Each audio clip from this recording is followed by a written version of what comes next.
Hello,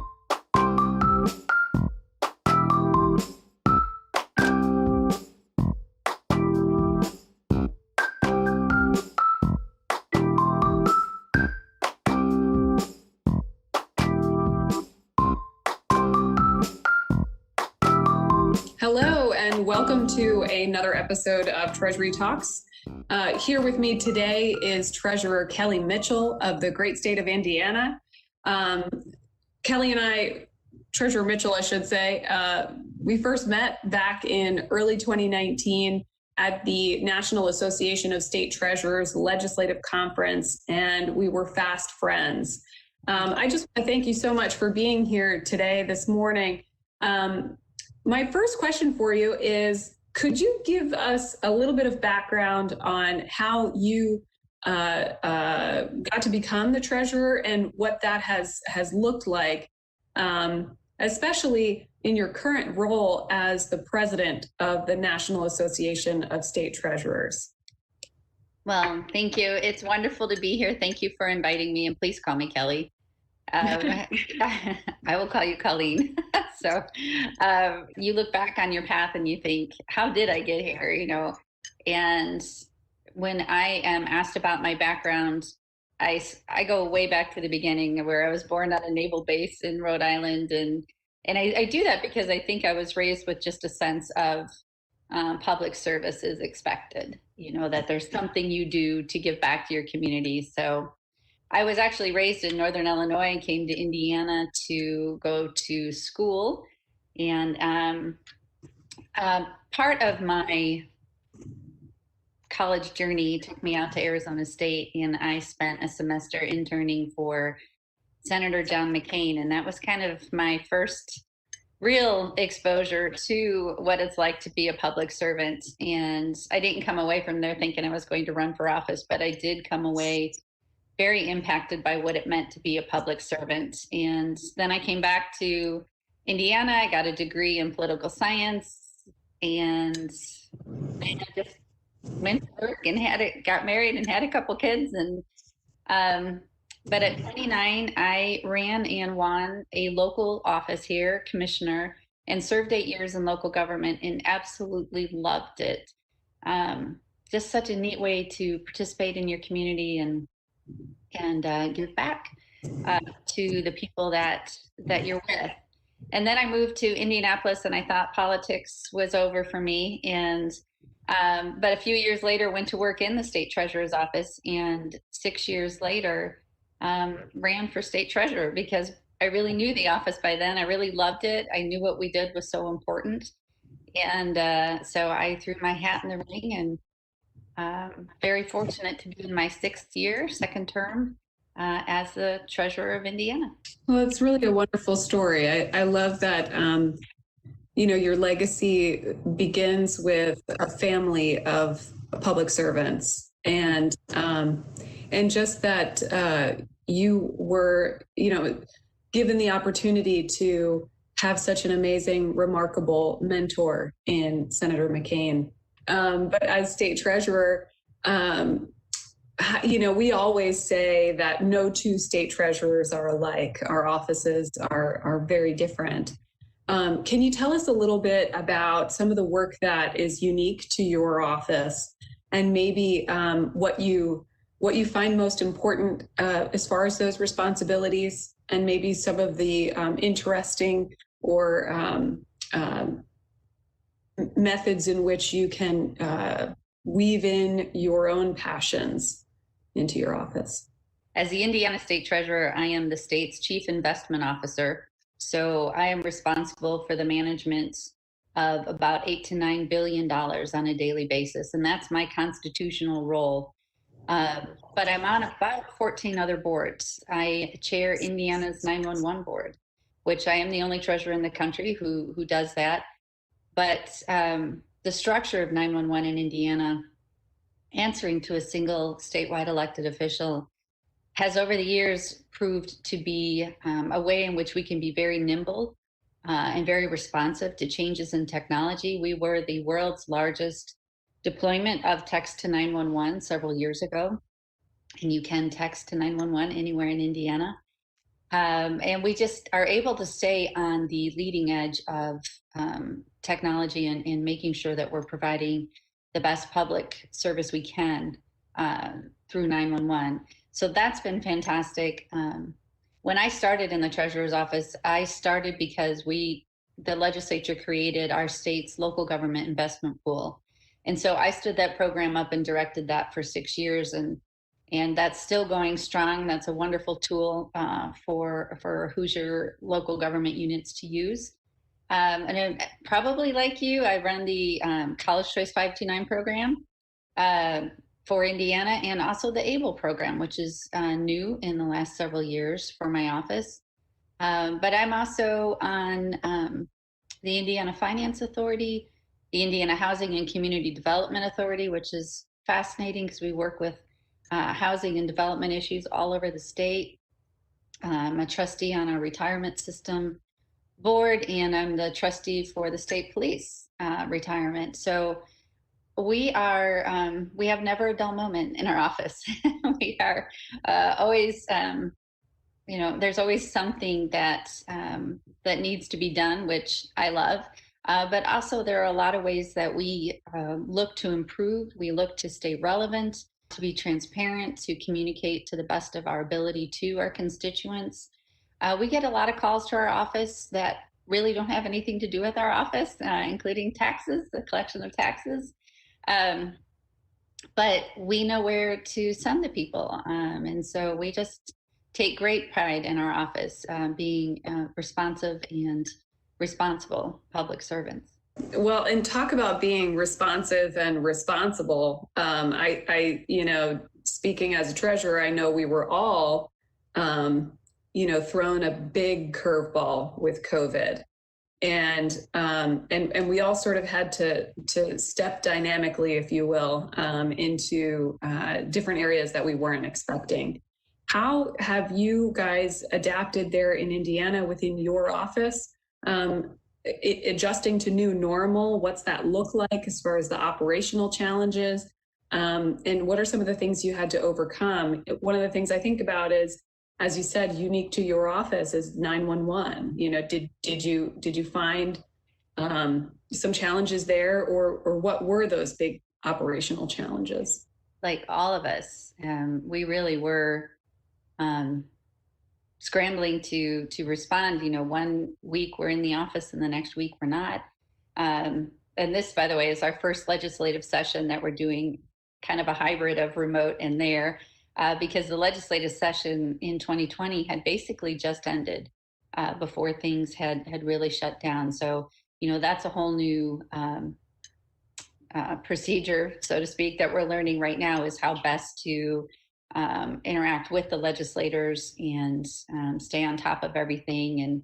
And luckily, we're very, our committee meetings are streamed. We can watch things and stay on top of things really well. But back to, last March, the beginning of this, we are actually in 4 separate buildings. It's always a challenge to stay connected and in communication, but when we all suddenly had to go remote, there were just a lot of adaptations we made, and especially for our cash management, for our banking area where we take in the money.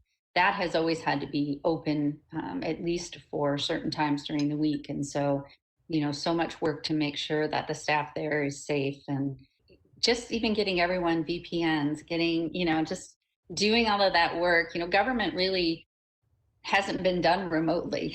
We really have always been there, been hands-on. And so I will say we have adapted very well. And in fact, last year was probably some of our one of our more productive years for I think all of our different agencies that we run.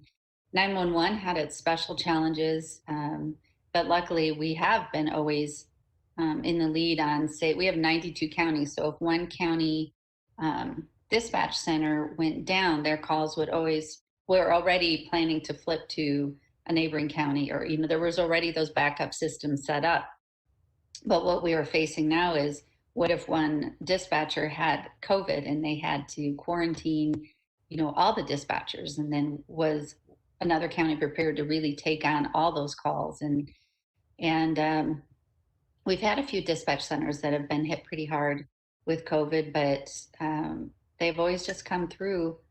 It's a community that is there because they want to help people, and so when they can jump in and help each other, they just do, and they've been absolutely wonderful. But I'm sure, just like you, we are all ready for the time that we can be back together and see each other in person. Last March, we had no idea. We usually have, because we have 4 different buildings, we have multiple times a year that we gather as a group. And we, of course, haven't done that since last March, except by Zoom, where this Christmas we had a gingerbread building contest. Everyone had graham crackers and frosting. We did a Zoom call, just trying to maintain that sense of we're part of a team. It's certainly difficult. One of the things that we've found is that just the conversations around the water cooler or in the, by the coffee pot, just aren't happening. Just the silly little conversations about the favorite sports teams and, what your kids are up to and things like that. And we're feeling that, as I referenced earlier, in the legislative session. You're not walking through the State House seeing a legislator and saying, hey, how's this coming? Or do you have questions for me? That kind of just organic give and take really is almost impossible to find this session. I was curious if you guys also have this challenge from time to time where the responsibilities of your office are a bit confused by some of our legislators and will be sort of wrapped into a bill that that's asking us to do something that isn't, within our purview or maybe not fully understood. Do you ever find that challenge, and how do you navigate that? Oh, absolutely. Every year we run into, we read all the bills as soon as they drop for the words "the treasurer shall," and the legislators have to kind of become instant experts on just about everything, and so unless they've spoken with me or a previous treasurer, they don't know everything that we're responsible for, or how programs work. And things like that. So we find that it helps when we can proactively reach out to legislators. This year we started mailing letters to their homes telling them, hey, you know what? This many of your constituents are saving this many dollars in the 529 program, and giving them some tools to work with. Pre-COVID, we visited them in district, outside of session, and just sat down with them and said, hey, here's what we do. Do you have questions for us? And that's been really helpful.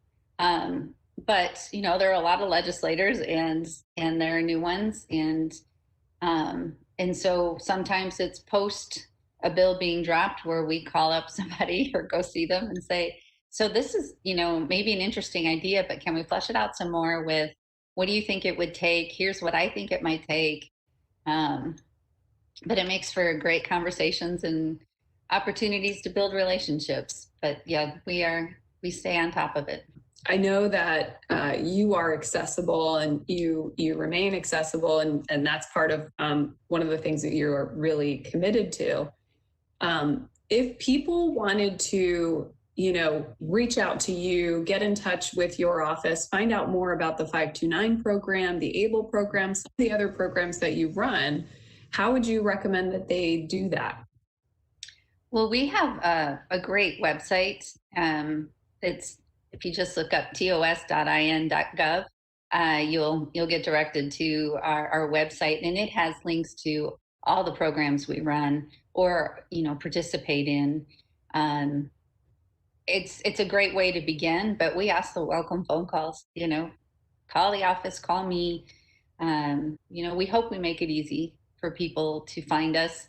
And certainly once COVID is over, walking in is also welcomed. It's just not happened for almost a year. So I was wondering if I could pivot to the dynamics of how NAST as an organization became a true venue and a sounding board for treasurers. How do you feel about your new leadership role in NAST and that relationship? And how do you feel that NAST will help you to be a better public servant? Because it is a huge responsibility. It really is. And NAST has been there for me since the beginning. In fact, before I was even running for office, I went as a staff member to a NAST conference and got to begin to get to know them and meet the people. And then when I went to the new treasurers conference, it was just amazing. I felt like you were walking into a circle of friends who understood what you were facing, what you were trying to learn, and they were just there to support you. It's really an honor to be the president of NAST. And I remember my first year, I think it was Treasurer Lillard of Tennessee was president. And he actually brought his staff and came to visit me in my office and just talked to me about the challenges we were facing and gave me ideas and support. And that's certainly one of the things I want to do as president. And we've already begun is reaching out to all the new treasurers in the country and deepening relationships with the ones who have been treasurer for a little while and bringing ones like you, asking you to take on more responsibilities, which thankfully you said yes, and being more involved. I really want to have a focus on deepening the connectivity between our offices, because I think last year especially showed us how important that was. Treasurer Goldberg, she had us on, I think, weekly calls for quite some time during the beginning of this pandemic and would invite experts on and people that could give us updates on what's going on in the federal government. And, it was just so helpful to have this network of people who are, facing similar situations to support each other, to advocate for each other. And I think that's something really important NAST can do for each other. I really have cherished our relationship, and I, really appreciate seeing you today, but look forward to continuing to see you, whether it's virtually or in person. Thank you so much. Thank you so much. You are an inspiration to me and to many, I know.